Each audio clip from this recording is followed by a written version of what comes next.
Mahiwagang Burnay. Mula sa Mahiwagang Burnay. Sa Mahiwagang Burnay.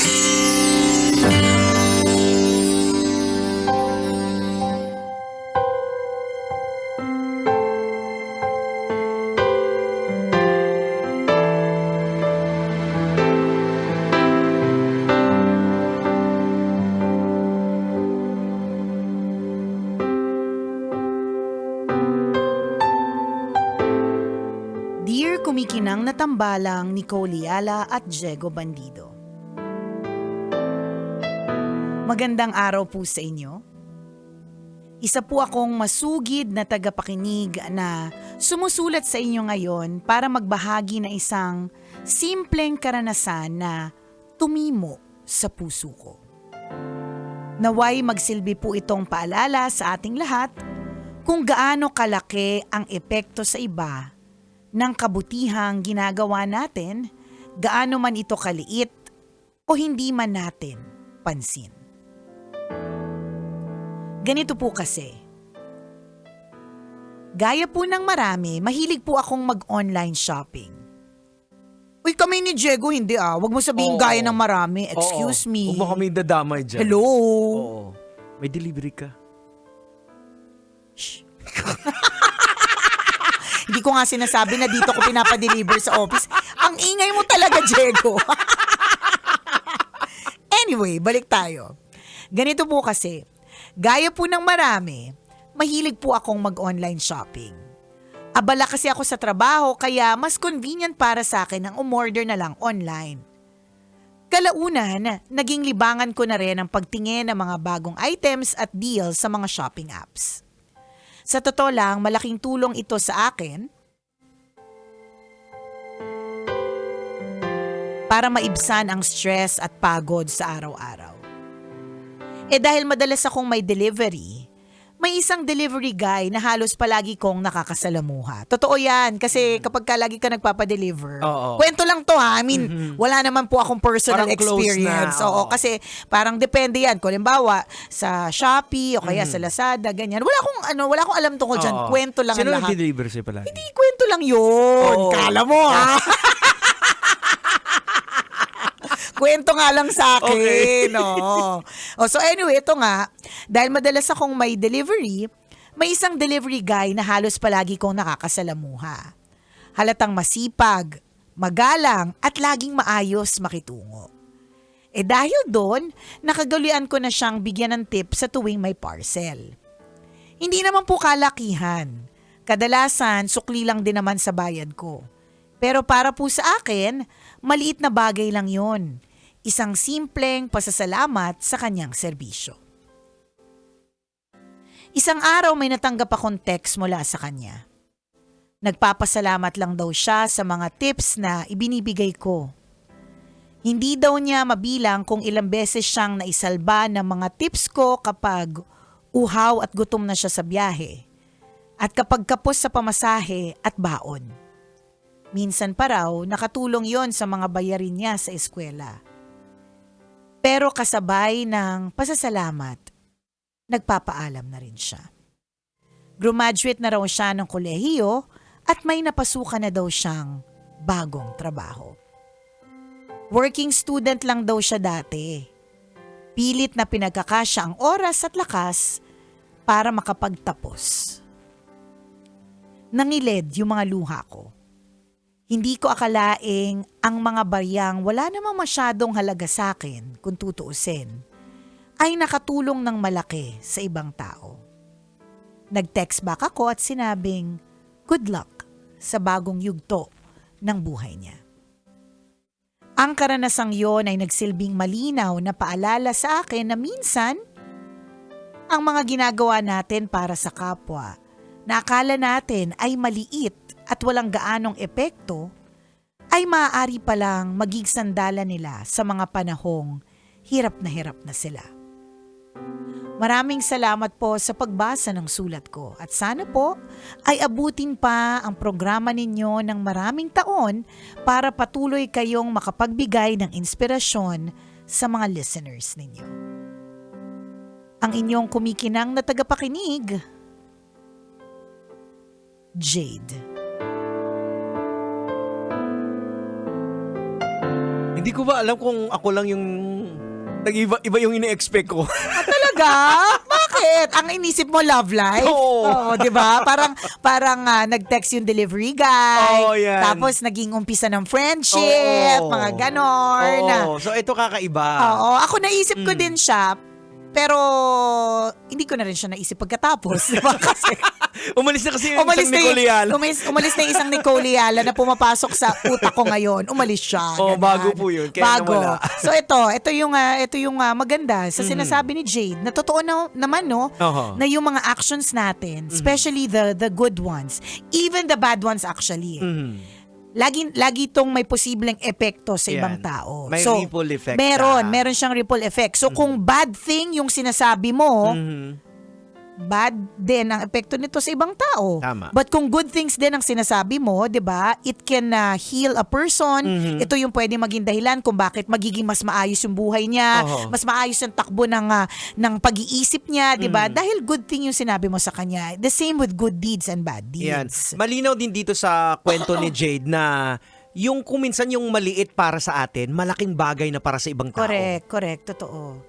Totoo 'yan. Yan. So, kuminsan hindi natin na maliit lang to na bagay. Pero, so, kagaya nito sa kwento ni Jade na ang laking bagay, ilang gutom ang itinawid, yun dun sa mga Oo. tip na ibinibigay. Teka, ang ganda 'di ba? Oo. Meron tayong kwento na may wagang Burnay na to lang ay kundi Feb itong January na parang ganun din. Mhm.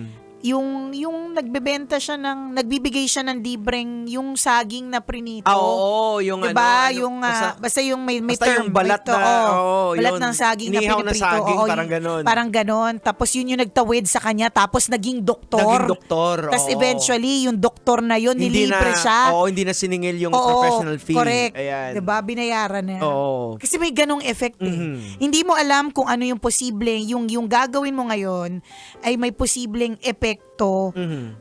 sa anak mo. Oo. Ganyan. 'Di ba? Yung bang yung sasabihin mo, akala mo walang effect sa kanya, akala mo hindi niya dadalhin ng mahabang panahon, ang hindi mo alam dadalhin niya ng mahabang panahon. Oo. 'Di ba? So, choose your fighter. Oh, yan. Ang kagandahan din kasi dito, hindi ito nagtatapos yung ginawa mong maganda. Hindi magtatapos doon sa delivery rider. Correct. Maaalala din yun ng delivery rider kung may rider na someday na mag-deliver sa kanya, ganun na din gagawin yung niya rin thinking din. niya. Oo. At lagi niyo pong tatandaan sa tuwing kaya siguro ganun na lang din ang pagsuporta namin ni Diego Bandido sa online shopping. Mhm. Kasi sa bawat pag-shop mo, Oho. wag na muna tayo dun sa rider. Hindi pa tayo dun sa delivery. Dun pa lang tayo dun sa mga small Mga micro businesses. Oo, mga yan. micro-entrepreneurs, Oo. diba? Yung mga small businesses. Hanggang bumibili ka ng mga produkto nila. Oo. Meron kang in your own little way, may anak kang pinag-aaral. Yes. Meron kang nanay na may sakit na napapagamot. Oo. Kaya go, Ayan. mag-online shopping na. Ayan, supportahan nyo. Supportahan po I-visit natin. niyo po yung mga Facebook page natin. Correct. Mag-online shopping na. Kasi hindi, pero ako ganyan ako. Ever since, Jegs, halimbawa, sinasabi sa akin dati, bakit hindi ka natuto na parang galingan mo yung pagluto, ganyan.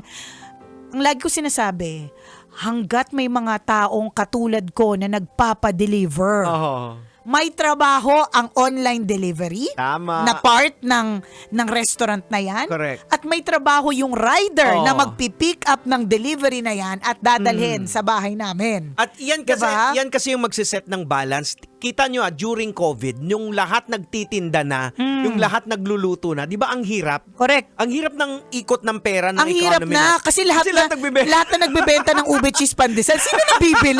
Totoo. There was a time na pipiliin mo na lang kung sino yung pinakamasarap na dalgona coffee Oo. kasi lahat marunong ng gumawa. Totoo 'yan, 'di ba? So yun yung parang part siya ng balance na may mga tao kagaya ni Nicole na hindi talaga sinubukan na magluto pero yung naging dynamics is Hindi talaga eh. Oo. Pwede namang, bakit kailangan ba tagaluto? Pwede naman tagakain, di ba?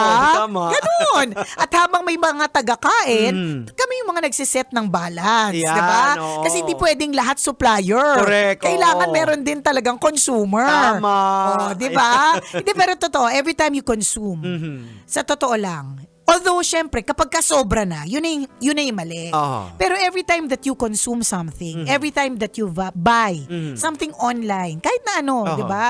Meron kang sinusuportang negosyo. At yung negosyong yun, may mga anak na pinapakain, Tama. pinapaaral. Correct. For all you know, kung halimbawa malaki ang negosyo ito, hindi na yun sa mga micro, meron siyang foundation na mga, kung ano mang klaseng foundation na tinutulungan. Battered children, battered women, di ba?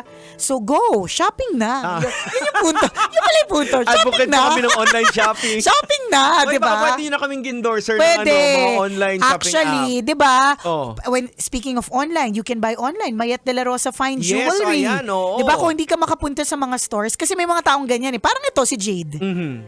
Hindi na para pumunta ng tindahan. Tama. Hindi na para pumunta. At lalo na, kung halimbawa medyo kabisado mo na, halimbawa, size ng singsing mo, 7.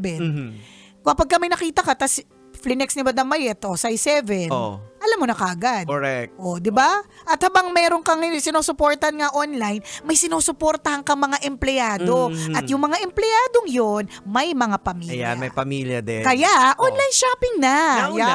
Now na. Naging endorser na ng ayan. app, ganon. At saka eto din sa lahat po ng mga kagaya namin na paminsan-minsan lang na nagpapadeliver. Yan. Maging extra kind din po tayo doon sa mga delivery riders. Correct ka. Kung minsan medyo may mga masungit, pero syempre isipin nyo hindi po sandamakmak po yung deliver Correct. nila. Totoo. So kung hindi ka magbibigay ng extra kindness, baka malay mo, baka minura siya, pinagsabihan siya, minaliit siya nung before sa'yo, di ba? Correct. Totoo yan. So, yun. So, maging kind po tayo. Alam mo, speaking of kindness, nasabi ko yun, merong pelikula sa Netflix tungkol dyan sa Rider. Na nung pinanood ko siya, talagang naantig talaga yung puso ko na, nga no, hindi lang naman yung delivery ko yung dinideliver niya.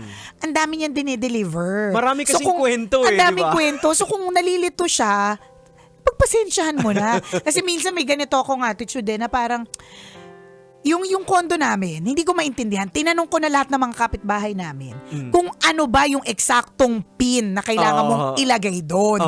As in, yung isa message ko pa, excuse me ma'am, may question po ako. Tapos parang gulat na gulat siya. Bakit? I mean, wala kaming connection sa office, ganyan. Tapos sabi ko, inas ko po yung number mo dun sa isa nating kasama sa office. Kasi gusto ko lang pong i-ask, ano po yung eksaktong pin yung nilalagay niyo po sa mga rider kapag nagpapadeliver? Delivery, Kasi simula nung lumipat ako dun, Jegs, every single time, kailangan kong i-explain na hindi siya sa Laverty. Na kailangan mong forward at doon siya sa gilid. Kumbaga, parang laging mali kahit na eksakto yung pin, lahat na ng mga pwede. Kung saan nakakapunta yung rider. Kung saan.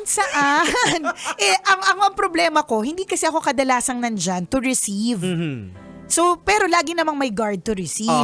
Ang problema ko rin kasi, minsan, Jegs, hindi ako laging available to receive a call. So, kunyari, naka-ere o kaya may meeting. So, ang ending, naiinis ako pag nakita ko 5 missed calls. Sabi ko, tarantang-taranta naman.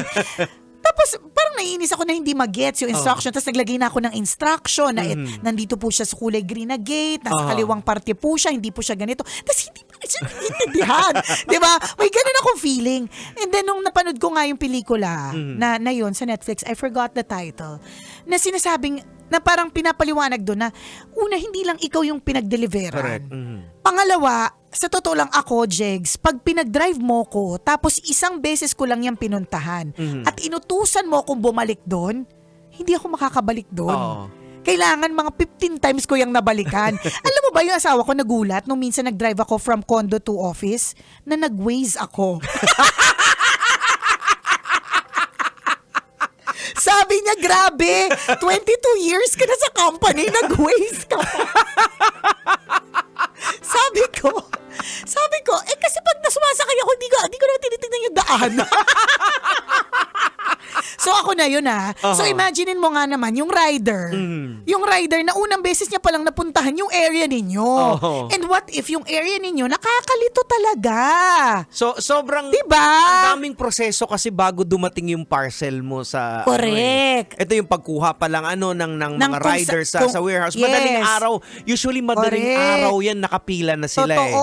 Yung patong-patong kung minsan makikita ka ng mga rider na parang ang taas-taas na Oo, nung dala-dala nila. Oo. So tapos pupuntahan nila yan yung bawat bahay-bahay. Kasi kung walang magre-receive, 'di ba? Ano mangyayari? Ano mangyayari? Di Correct. ba? Kailangan Tuloy- pa bang i-memorize yan? Di basic.